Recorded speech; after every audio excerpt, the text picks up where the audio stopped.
coming down. I never left it on the ground. I'm not coming down. I wanna go higher, higher, higher than this. Hello, this is Rebecca Fleetwood Hession, host of the Badass Women's Council podcast, and I am glad that you're here.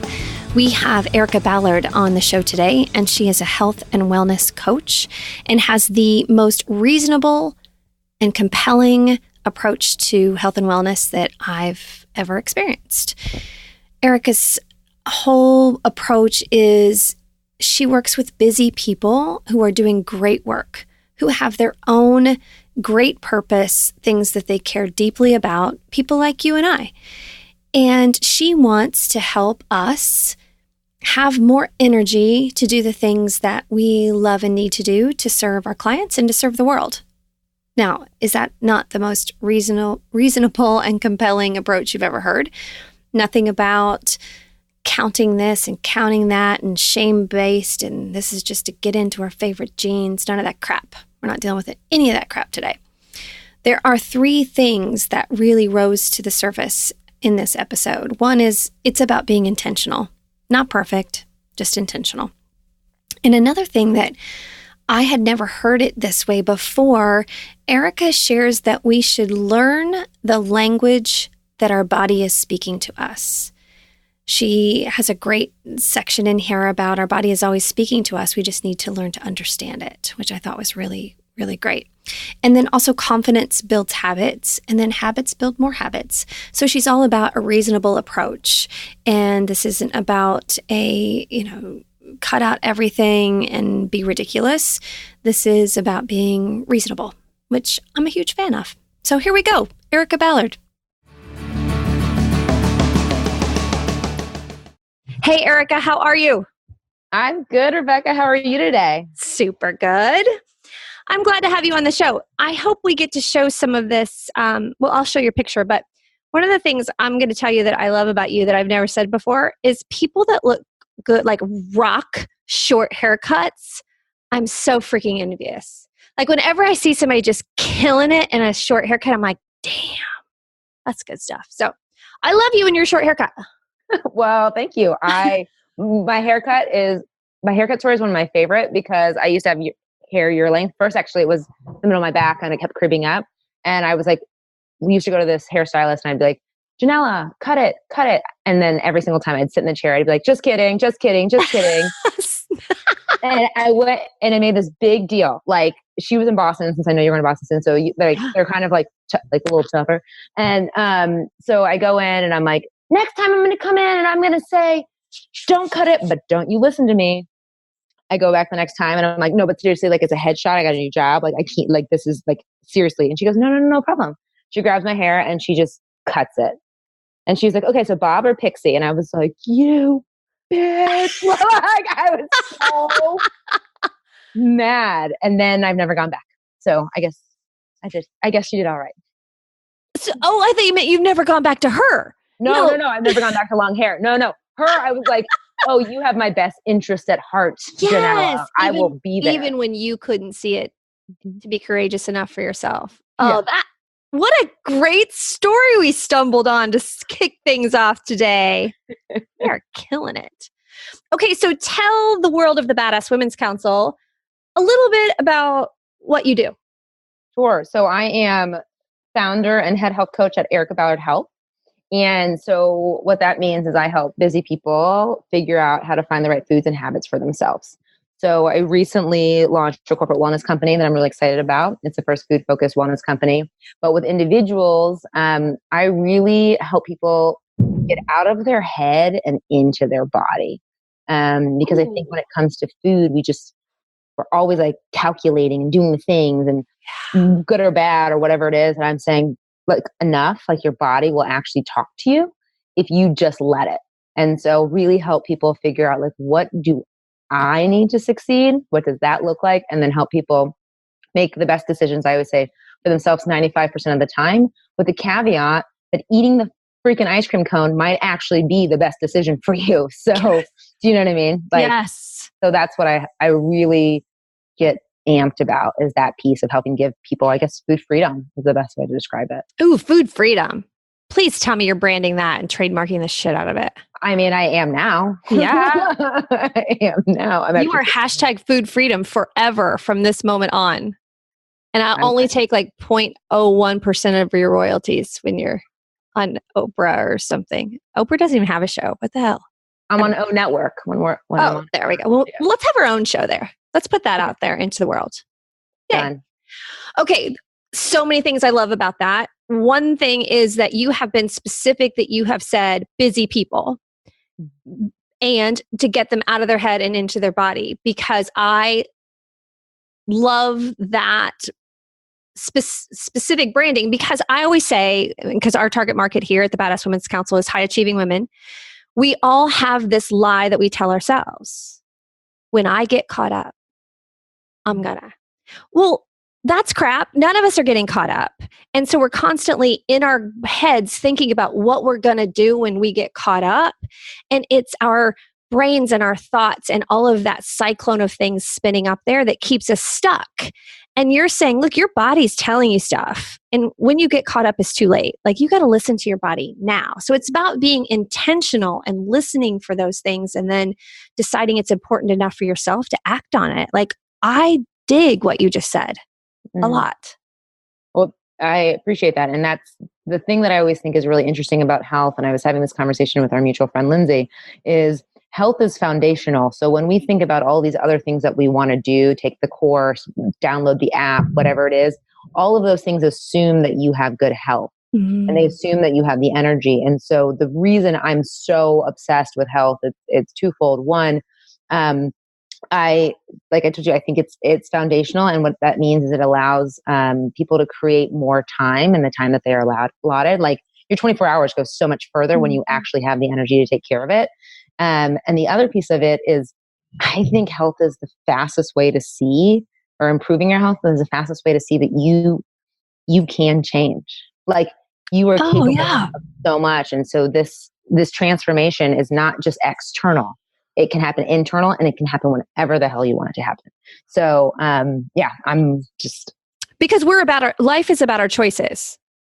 I mean, fundamentally. I mean, there are some things that are so external that you don't have any control whatsoever. But when you're talking about your body and your health and your well-being, and so much of that is so in our control if we're willing to pay attention and make those choices. And I don't even say any more tough choices, because when I went on this, I want to be healthier than I am now journey about, 14 or 15 years ago, they're only tough choices for like minutes, days, not very long. And then you become as addicted to your good choices as you were to your not so great choices. Am I over Pollyanna-ish-ing that? I don't think so, because I was talking with someone, I don't even remember who it was yesterday, but it was like one of my clients. And I said, well, if you have to go to the store to buy lunch, pick the lunch that's going to serve you. I mean, if really we have to go out to get lunch, you just choose a different place to go out. And what I think is so beautiful about the body is, all right, maybe the first 3 weeks, it takes time for your palate to adjust. But it adjusts, and more so, like, eat things that are healthy, that taste good. And I think that that's where we run into issues. I don't think it's Pollyanna, because I think what's actually the issue is we think healthy food tastes bad. But like, I eat tacos. Like, I love my food. Like, I was just eating a bag of epic pork rind. Of course you were. It's good. It's good stuff. So you think it is 3 weeks that it takes for it to feel the change? Hey, here's okay. I see you kind of freaking out about the dog barking. Here's our rules about the Badass Women's Council podcast.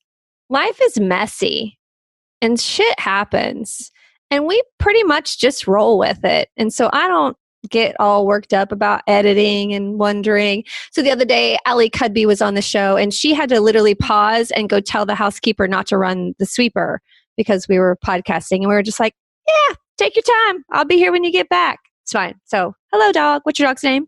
Max. Yeah, he's awesome. He likes to know. He wants people to know. Yeah, it's good. I like it. So, tell me, thanks, Max. Tell me again about, So you think it takes 3 weeks for your palate to change? So I Because know I'm truly interested in that, because I feel like it didn't take me very long, but I bet it was 3 weeks. yeah. So it typically takes about 3 weeks for your palate to change. So if you think about it, a sugar detox is 21 days.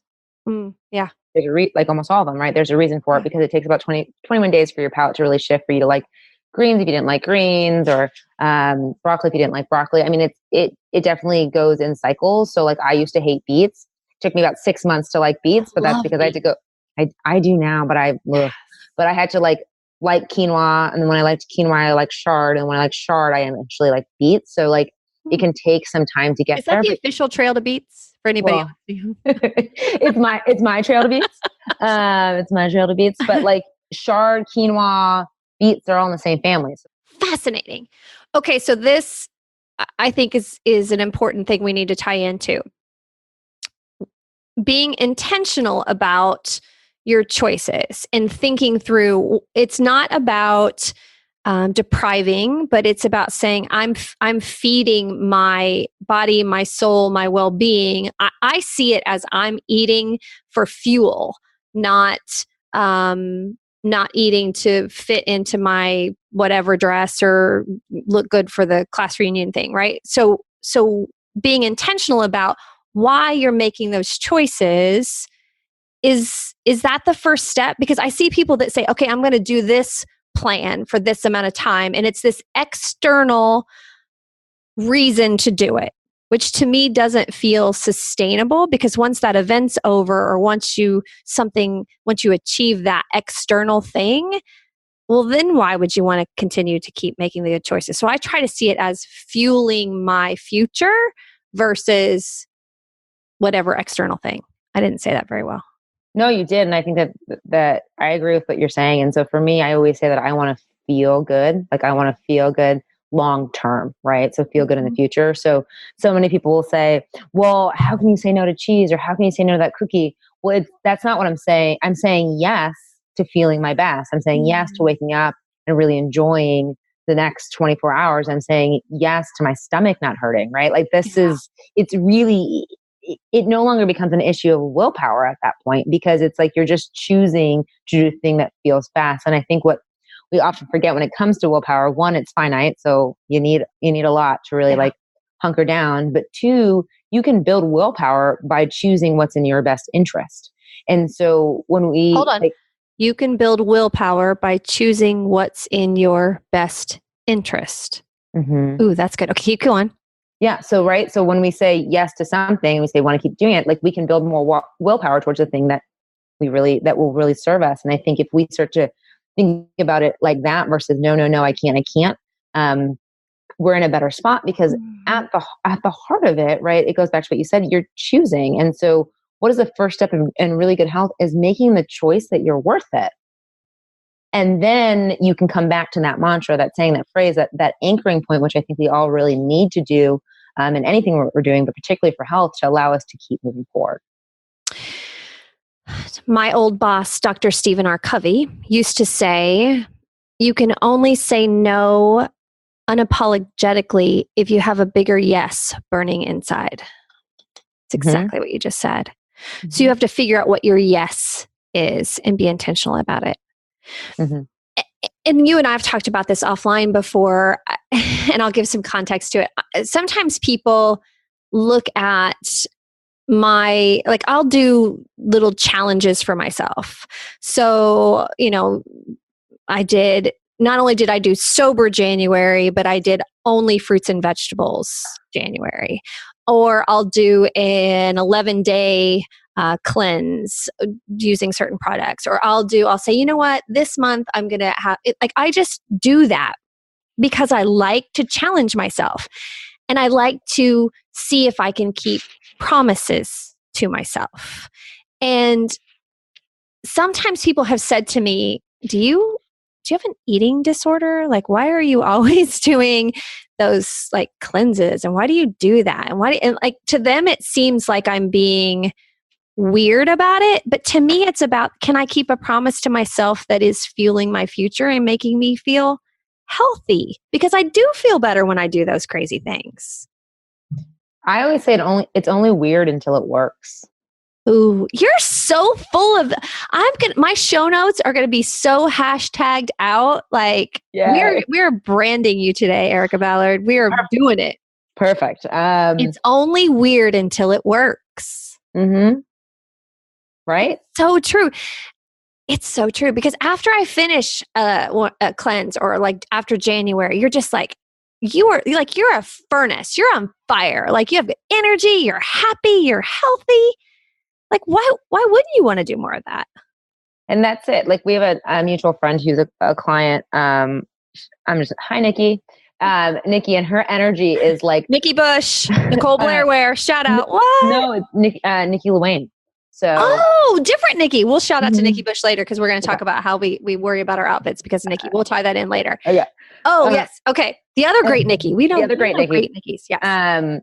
So, and she turned me on to this podcast. So she was, her energy, like she's always been high energy. And now that she's fueling her body and really seeing food as an ally, I work with busy people and like busy people got things to do. And I want them to do whatever it is that they feel like they're called to do.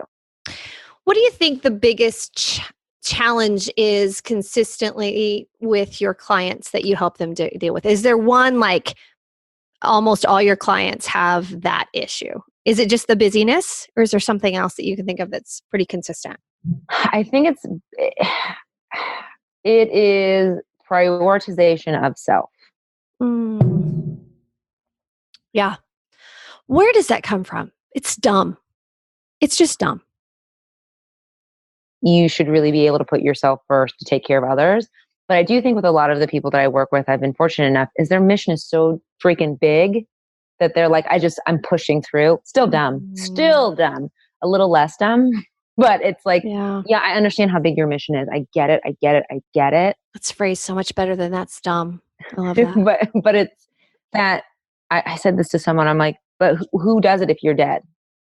Like who does it? Like, you know what I mean? Like, so you have to take care of yourself because there's no reason we can't live to 75, 80, 90, whatever. Like you see it happen all the time. People, if you add a purpose plus good health, like the world's your oyster. Well, I think where I flipped the switch 2 different times about that taking care of myself. One is I was 38.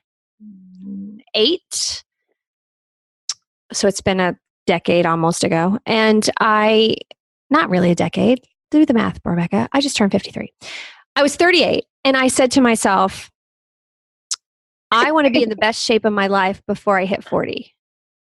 So you got a little over a year, like get it. And I did. And it was amazing. And then I had this epiphany when my daughter was little where I was just go, go, go all the time. And I looked down at her little face one day. She was probably 3 or 4, this curly haired, most beautiful toddler I've ever seen in my life. And I had this epiphany that if I wanted her to have the life that I desperately wanted my daughter to have, I sure as hell better start modeling it. And that meant that I was going to take care of myself and model it for her and say no to things that didn't maybe make sense to her at the time. Like things like I'd say, hey, you kids need to, I'd give them something to entertain themselves or send them off with their dad. And I'd say, mommy's going to go take a bath and read a book. And I was very specific about saying what I was going to do and why. I need to take some rest time. I'm going to go take a bath and read a book. And I got really intentional about modeling it for her. And that was significant. And now I look at my daughter who's 17 and I see her setting up some pretty decent boundaries and making good choices. She's not perfect. I mean, she does dumb stuff because she's, her brain's not fully developed. But for the most part, I think it was a big move. I agree. I mean, I love my mom to death. Like she's the best, but some of these behaviors, right? Like as women, often what's modeled is we're last, we're not first. And you're selfish, right? Like the phrase, because it's not selfish, it's self-care. Like we all say it like, ha ha ha, but it's true. You cannot pour from an empty cup. Like you can keep trying, but what ends up happening is you get bitter and angry. When you're bitter and angry, like you're good to nobody. Nobody's winning. Yeah.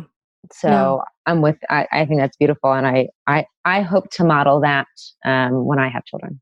Yes. Call me if you have trouble. So, not with the having children part. I can't help you with that, but I can help you model self care. Oh, I digress. So, do you think not taking care of ourselves as women, does that just come from like roots in nurturing and that because we carry the children and bear the children and all that? Do you think it just isn't natural to us and we have to learn it? Where does that come from? Not to get so super deep, but I just have always wondered. I've never Googled it. I'm sure Google might tell me some history on it. Do you know? I don't know, but I just have a really hard, my gut reaction was like, we care a lot. I was talking with someone about, I've just been having so many wonderful conversations lately about like the woman warrior and how we used to be at the front of lines of battle, and then we're no longer allowed to be because we care more about the child than we do about the country. So like whether it's like kid, animal, like life force. Yeah. And so I think there's a lot of truth to the fact that like we care deeply. But I do still think it's learned behavior because there are just certain expectations that are placed on women. And there's still, I mean, we've come a really long way, but it's bitch versus boss, like those type of things, they still exist. And so Yeah. I think that I think we inherently know how to, I hate to use the word balance, but I think it's right here to balance our needs with the needs of others. But I think that component has almost been exploited to ensure we lean more towards that way. At least this is what I've gathered in my own life. Yeah. I often say and write about we are not our jobs. While I love what I do and always have, and I love to make money and with no shame in my game, like I like to make a lot of money, but money is fuel for your story and who you are. It's not who you are. And I think when we wanted to make a place in the workplace, we got this mixed message that said that we had to just go so far in that there was no mistaking we were serious about it, and we forgot how to course correct. Yeah. And it does. I have some friends that I look at and I'm concerned about just their overall sustainability and well-being because the pace they're at. And I've been there. So I'm concerned because I see the old me in them. And it's hard to have that conversation, right? I try to, tease it out a little bit because nobody wants to be shamed or judged about it either. I know they're doing it because they care a lot about their career, and I do too. But I do worry sometimes about people's just sustainability because I was at like breaking point, like something had to give, and I don't want anybody to get there. Can you be exceptional with quote unquote doing less? Of course you can, because when you do the things that really matter, like you do them so much better. It's the law of diminishing returns.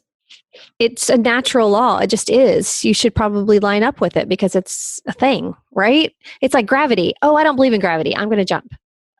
I'm probably not going to fall because I don't believe in it. Well, yeah, you are. And I've taught that to corporate clients for years. And doing it for ourselves sometimes is hard. I actually have a couple of keynotes, so that's a key component of it, where I say, you know what, do less better. And let me show you. And I give them some examples of how that plays out every single time. Every single time.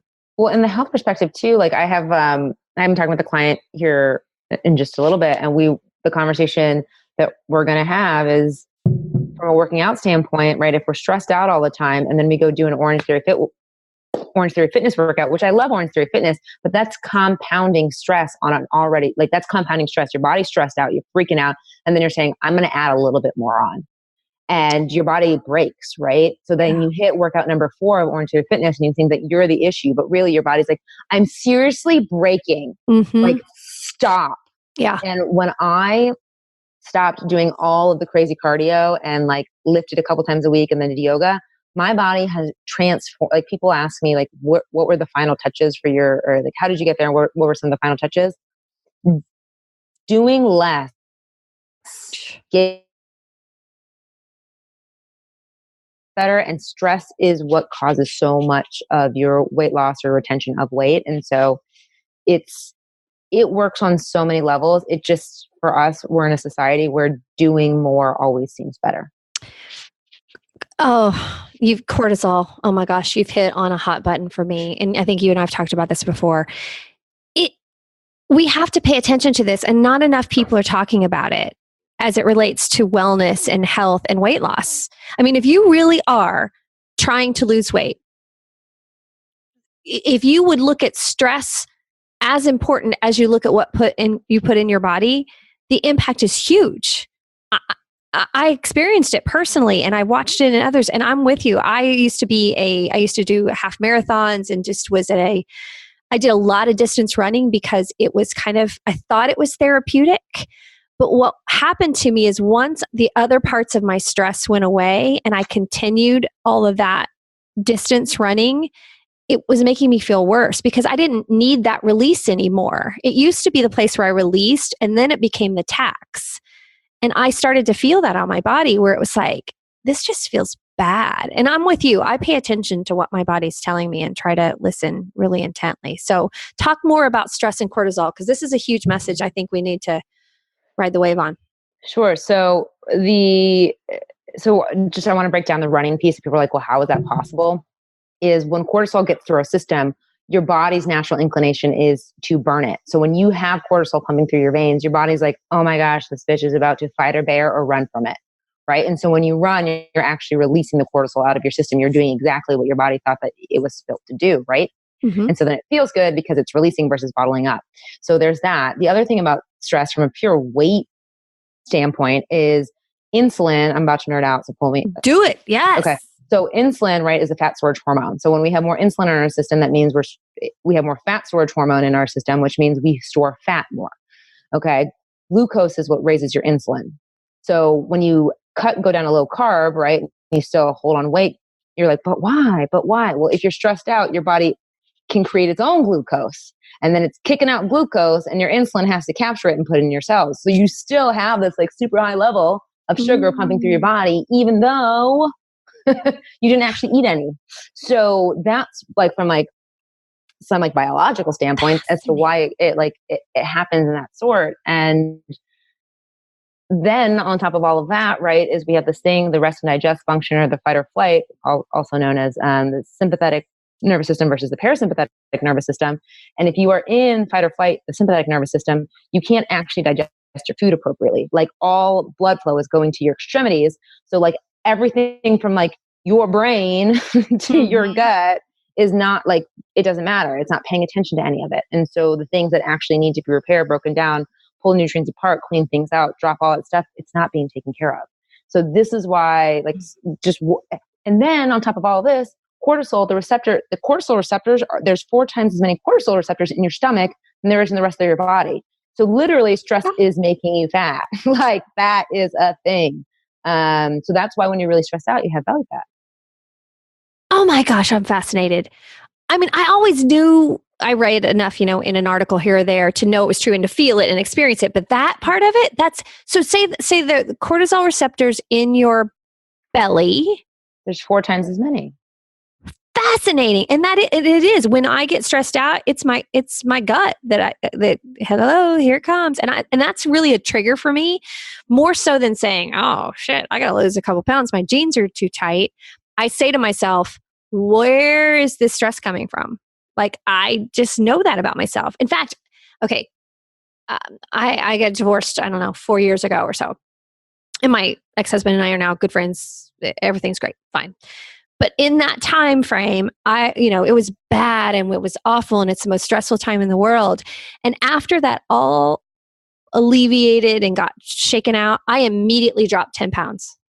I did nothing different. And people said to me, oh, is this the divorce diet? Like you aren't eating? I'm like, no, I literally had changed no part of my diet, no part of my exercise, because the stress had been alleviated in a big way. I lost 10 pounds immediately. It was fascinating. So this is part of why I always say it's like you're releasing weight. Like you're just holding on so tight. You know what I mean? Like you're squeezing in the moment you're like, you literally let out a sigh and your body goes afterwards, right? Yeah. That's why you go to like Italy and you drink all the wine and you eat all the bread and you come back and you're like, I'm 10 pounds thinner. yeah, you weren't stressed. Like you weren't stressed. Yes. Mm-hmm.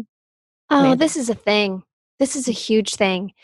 And so if someone does just have a few pounds to lose and isn't, an extreme case, it's probably best from what I'm hearing from you to look at the stress factors in life and do you need some rest or a vacation more than you need another workout plan? Is that what I'm hearing? Yeah. That's 100% what you're hearing. Literally, like stress, our body is designed to handle an acute amount of stress. Of course it is. But anything after that, you're just compounding instead of do a HIIT workout. You're welcome. You're so welcome for that advice. Yes, that's huge. It's huge. My massage lady said to me the other day, "Oh my gosh, you must be increasing your workout. Everything's so firm." I'm like, nope, I'm doing less.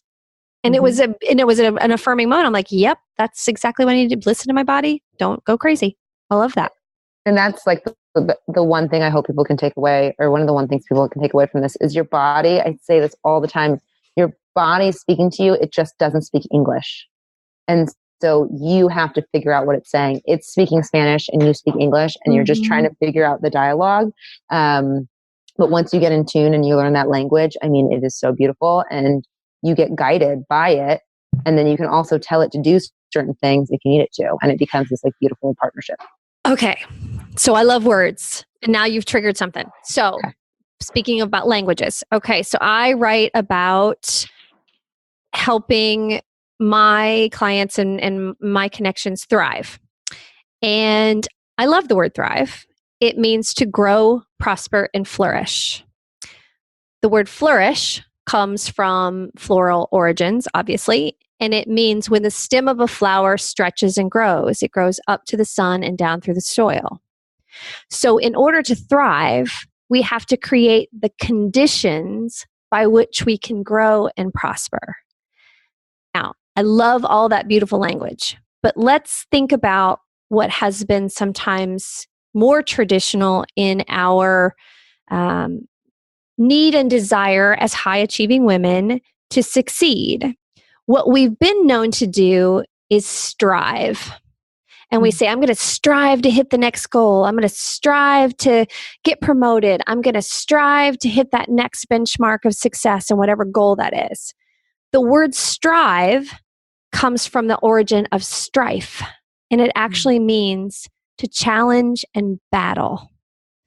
So if you ask yourself, am I white knuckling it through, staying up as late as I need to, powering through whatever I need to, eating chips at my desk for lunch because I don't want to leave and take a break because I'm working? If that's your reality, that's striving. That's not thriving. And your body, what I'm tying together now, what you've just said about cortisol, is your body is seeing that as a battle. It's receiving that language that you're telling it, saying, she's in a battle, man. Go all in. Here she is, white knuckling it through, staying up late, catching up on email, making sure she's getting it done. And thriving is different. Thriving says, you know what? I'm going to work hard on this project. And I'm also going to say no to some of this other stuff I've committed to because I have this important project. And when it comes a certain time in the afternoon, I'm going to walk and talk with my colleagues, or I'm going to take the dogs out for a walk while I think about this project. And then I'll come back and do it differently. I'm not saying don't work hard. I'm wired for working hard. I love that. But I like to work differently now. I'm not in it for the battle. I'm in it to do things that have meaning and say no to the crap that really has no inherent value so I can do things better.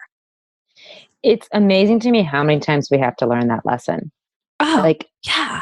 Because I agree. So as an entrepreneur, right, like white knuckle, and you look at everyone who's ever been an entrepreneur and they've done the same thing. And then they all get to that point where they're like, I wish I would have just thrived, essentially. Like I wish I would have just listened to the cues, gone with my gut. Right. But we're like, oh, well, if they did it, then I have to do it this way. And then all of a sudden you realize, nope, there was always a conversation being had. I decided to listen to it or not listen to it. And the faster we learn to listen, the quicker we get to thrive. Because if I believe that like me and the divine are one, we're homies, and I'm just a vessel of it. I can trust. For me, it's a him. Like, I can trust him. I can trust myself. Like, everything's here if I trust. And I think that that's what we forget to do, whether it's in our business, whether it's in our careers, and whether it's in our health. But it's like, if you truly believe what you said you'd believe, and that you are one and the same, then you are enough and you can do this. And that's what I really feel strongly about with our health. Oh my gosh, I'm literally tearing up. Absolutely. One of the chapters in the book I'm writing is, I'm sorry to tell you, you're not in control of the universe.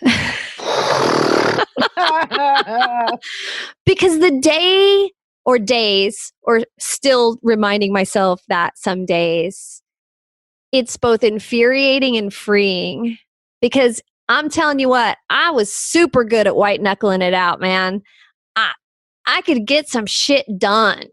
And then I was a raving, you know what, for 2 days afterwards, and hated myself for it. And the cycle would just go on and on. And now that I see it differently, I realize that I prevented, because I didn't trust him enough to say, and I didn't realize it wasn't malicious, but just now I'm more intentional about it. Like yesterday, I was thinking about this video that I'm recording tomorrow and thinking, I got to get the script done. I got to do this. I got to do that. And I started to go there, right? I was going to stay up late. I was going to get it done. And then I said to myself, well, I'll just write down a few things that are important to me. And like, he'll just tell me what to say in the moment. This is my stuff. I'm passionate about it. It'll be fine. And now that I'm more release versus control, because that's the other way I talk about it when I'm writing about it now, it is, the outcomes are so much better. Not only do I give him a chance to get into the picture in a much bigger way, but I think about the number of times that we prevent our kids, our significant others, the other people in our lives from truly living their gifts and talents, because we're so busy controlling the outcomes of everything that they don't get to live their best life because they're afraid they won't do it good enough to suit us. That's so good. And I've done it. You know, I said to myself one day, why do you refold the freaking towels when you ask the kid to fold the laundry and the lines didn't match up in the linen closet from the way I typically like to fold towels? Why would you refold the towels? Nobody sees your damn towels, Rebecca. But it says to the kids that folded the towels, you didn't do that good enough. So if I'm that kid and I get asked to fold the towels next time, why the heck would I want to show up for that job and give it my best effort if they know I'm just going to redo it? And that's a small example, but I think it has big impact to think about how many times are we white knuckling and not paying attention and not letting the people that we love most be themselves and bring all of they can. And then if we work together, it's far better than us thinking we control everything. Couple things is one, like, why would we even want to have that job? Like, do you know what I mean? Like, when I really, like, I don't want that. Because if I have to control everything, I have to control me, and then I have to control you, and then I have to control your daughter, and then I have to control my husband, and then I have to control, I'm like, whoa. I don't want that job. And then two, Janine Roth says this all the time, and I think it's really true, is the world's on your plate. So like, if you're ever wondering like what you're actually, if someone's listening to this, they're like, I don't know if I'm white knuckling. It sounds like I'm not. Look at how you eat. If you start to watch how you eat, you will see how you actually live your life. Because talk more about that. Because there's a correlation between you go for the crap when you're acting like in that white knuckling, like crap space. Is that it? When you're not making time, you're prioritizing everything else. You're like pushing for the end result. Like, I know, for instance, when I'm overcommitted, this was like a big, and I do this for a living. And even like a month ago, I was like, oh shoot. I was eating really healthy food, but I was eating it to the point of stuffness, to the point where like I couldn't move at times, like, which is insane, right, to say, but like, I know that. And the thing is, I know better. I love it that you're not perfect though, because that means you're like you and me and everybody else. Well, but it was, I had that moment where I was like, what do you, And then it was like, oh, right, what's happening? And I was like, my calendar was so overcommitted. Like I said yes to everything that I shouldn't have been saying yes to, even if it was a really good thing. And so I literally canceled. I wish I would have just screened ahead of time and set my own boundaries, but whatever. We live and we learn. I canceled all these meetings. I haven't had an issue with food since. I was just like, oh, I'm overcommitted. So like when we're like white knuckling, like chances are you're like grabbing whatever is available to you and hope that it will work. And then you just keep moving forward. But it's like, think about what you're doing and then decide how to move forward. And I think then you would see that on your plate too. So important. That whole mindless eating thing. I have to be careful. I cannot have classic Lay's chips in the house during times when I'm closed up writing for days and days, because I try to do that on my calendar. I say, okay, here's 3 straight days of just nobody's going to bathe or do anything but write. Like this is just all in. And I cannot have a bag of classic Lay's in the house during those times because I will eat the whole damn thing in one sitting mindlessly while I'm thinking and writing and then all of a sudden I feel like crap. And guess how many great ideas and creative words you can write when you've eaten a bag of classic Lay's? None. Not many. None. It's bad. It's bad. Just so the bottom line is that we're saying be intentional, listen to your body, and cortisol kills. Hashtag cortisol kills. Yeah. And the one thing too, and I know that we talked about this before, like as we were getting started, is the other thing too is like take your time. Like we talked about like promises to ourselves and things like that beforehand. And like, I think about this all the time. It's like, we're telling you cortisol does kill. Cortisol kills, like be on the lookout of your plate, like pick the best things for your body. But remember, you're just getting started. Like there's a potential that you're just getting started. And so if you are, or, you should be, and my brother and I always talk about just like be better. Like, if you should be better, then you, as you can imagine, that it's not usually about food when we talk about it, but it's like, if you could just be better,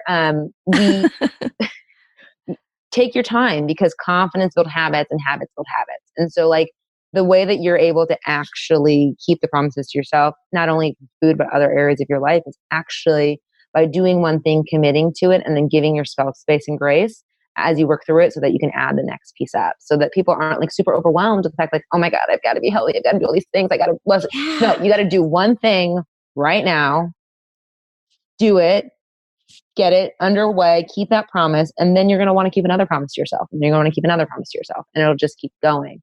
But we have to like recognize that we're not going to flip the entire table over and say, my world is different. No, you're going to have to like, build some habits. Confidence builds habits. Habits build confidence. So I say confidence builds habits. Habits build more habits. Yeah. The number of hashtags and wonderful little and okay, so I'm saying it jokingly, but here's the thing. Our brains believe what we tell it, right?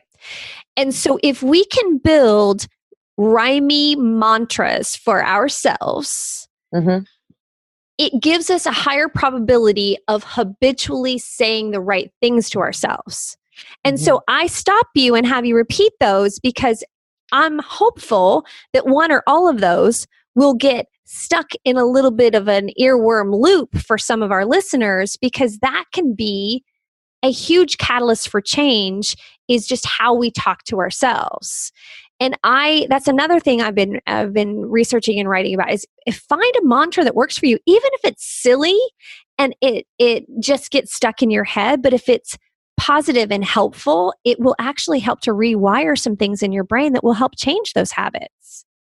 And I really appreciate you stopping and reflecting that back, because I think almost inherently, because I know that these things are catchy, is probably why I keep repeating them. I mean, there are things that really do come out of my mouth on a regular basis and that have stuck, right? And people are like, they repeat that back to me so much. I'm like, oh, because it's true. It's these small little clips that you can like constantly replay. And for me, I have that stuff all the time. Like the right now I choose, right now I choose to be courageous. Right now I choose to be committed. Like that plays all the time, because there are times when I just don't want to. And I'm like, nope, right now I choose.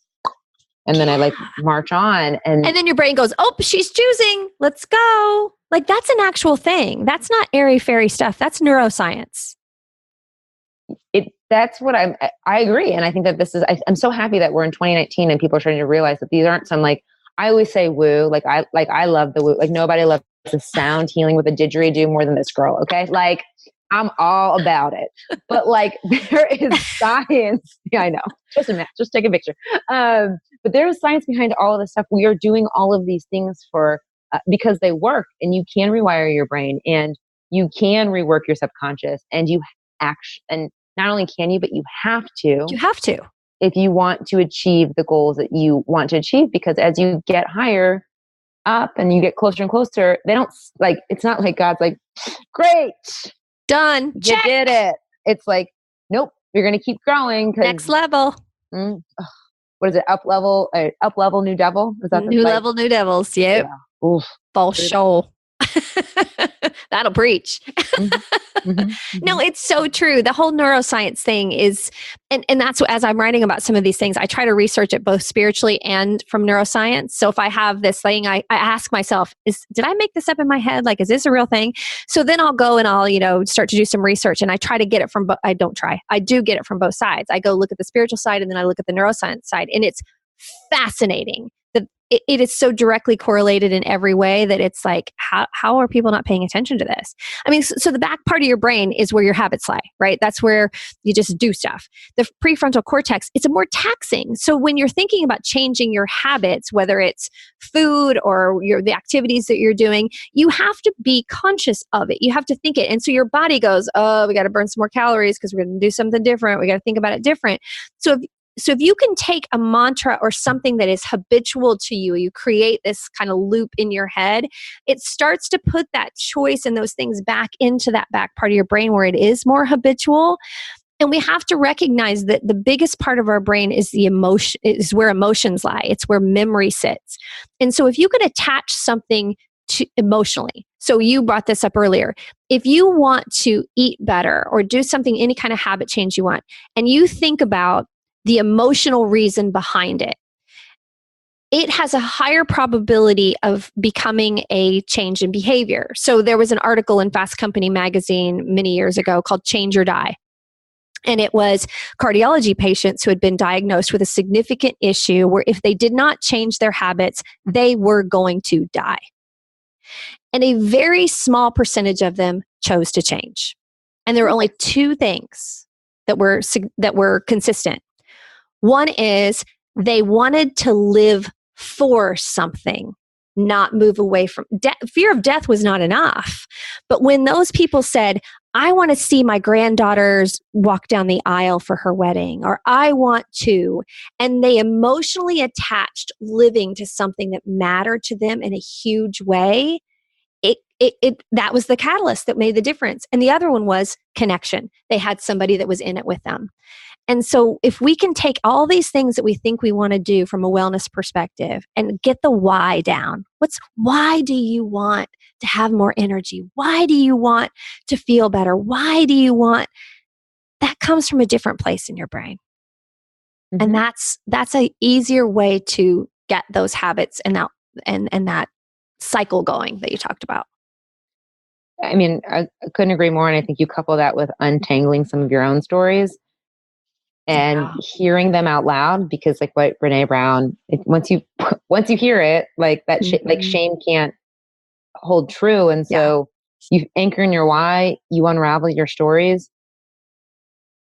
And it's simple because health is a block. We have relationship blocks, financial blocks, right? Business blocks, career blocks. We have food blocks. And this is why, like I always say, food, it's expert choice and mindset. That's your issue with health, is you pick the wrong expert to follow and you don't believe that you're capable of doing it. Those are your issues. Say that again. Expert choice and mindset. So mindset's obvious, right? From the like, we have whether you believe you're worthy, all the stuff that we just talked about, the whys and things like that. And then from an expert choice, it's 93% of diets fail. 93% of diets fail. So at some point you have to believe that it is the method, not you. And so the experts that you were choosing had the wrong information and you were following them because of usually something of mindset, or you just didn't know any better. So 93%.